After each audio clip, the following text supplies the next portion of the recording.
Hey, this is for those of you who are doing DNRS and are continuing during that process to research all sorts of other approaches to your chronic illness, and why doing that other research while you're doing DNRS is a bad idea and holding back your progress in healing your limbic system. You should be researching um, the limbic system, reading, watching recovery videos. There's a lot to learn there. That's where you should be putting your effort while you're doing this limbic retraining. But I would strongly urge you not to try to take multiple approaches while you're doing DNRS. Uh, Maybe there are multiple factors contributing to your symptoms besides limbic dysfunction.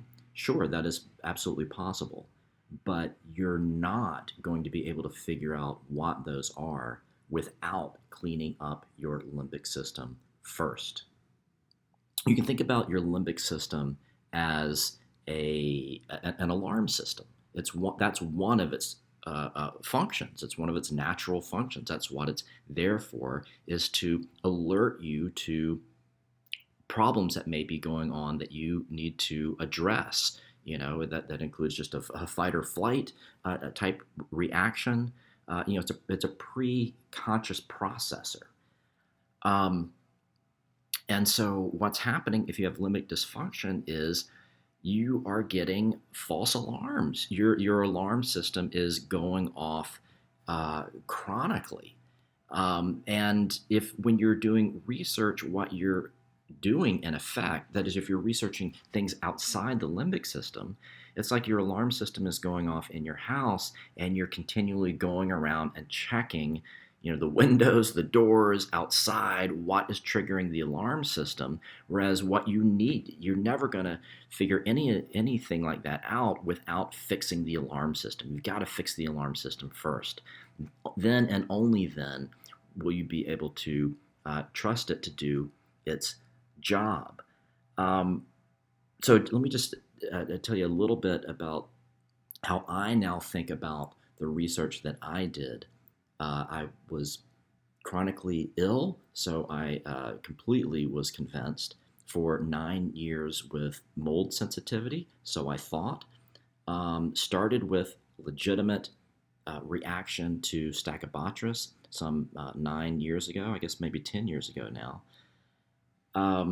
And some doctors thought that this was emotional, psychological, thought I needed counseling or therapy.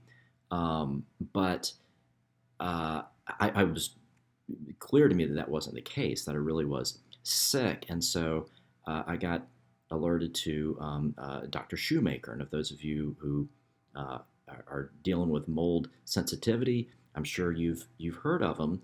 And he was offering me an explanation that made a lot of sense and seemed to fit with what I was going through as a matter of mold sensitivity, and in particular to mycotoxins in certain species of mold. Um, and that just set off a lot of further research on my part. Now, Shoemaker, he's a real teetotaler, absolute avoidance. In fact, one of the things that kept running through my head was someplace where he said, as I recall, that if you have been in a place that has gotten contaminated with these toxic molds, give up on it. Get rid of all your clothes. You're going to have to move. Don't try to remediate. You've got to. You are hypersensitive to this. You need to stay away. Now, so at work, I changed offices.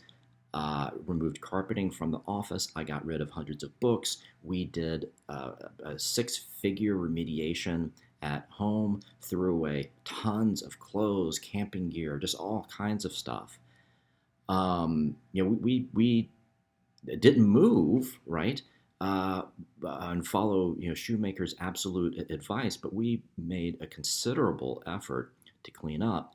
Um, I got some better, but continued to be sick for a long time.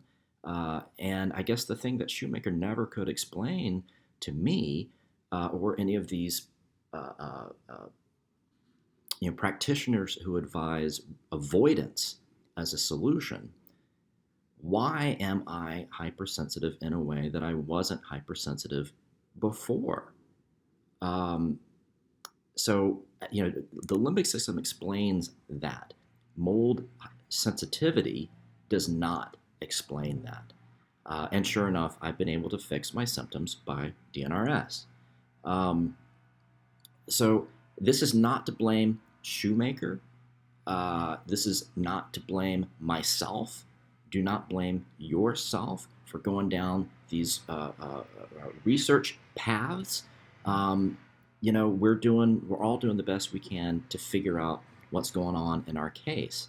This is just to say that looking back on that, what I think was happening, the part of the effect of Shoemaker's line of thinking, and it's not only him. I'm not putting this on him. There's lots of others. I think part of the effect is to my mind, my intellect was telling my limbic system to itself be hypersensitive, right? Absolute avoidance. What the symptom? What was I exposed to? Where was I exposed to it? Maybe I did a lot of these Swiffer tests. What species of mold? Doing research on each of the species. Coming back, can I go into that room, into this room? That was, I think, in retrospect, just feeding the beast of my limbic system, making my limbic system increasingly paranoid, easily triggered, putting it on a hair trigger. So that was doing myself more harm than good. Again, I don't blame myself. I don't blame any of the practitioners who were trying to help me based on what they understood. They were not, may still not be, I'm guessing, attuned to the role and the power of the limbic system. So again, set all that other stuff aside. Set it aside while you're doing DNRS. That's what you're doing for 6 months. All right.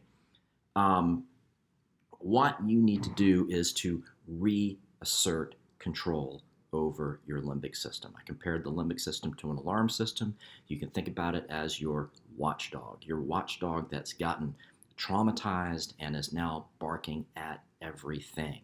All right. You are the dog owner.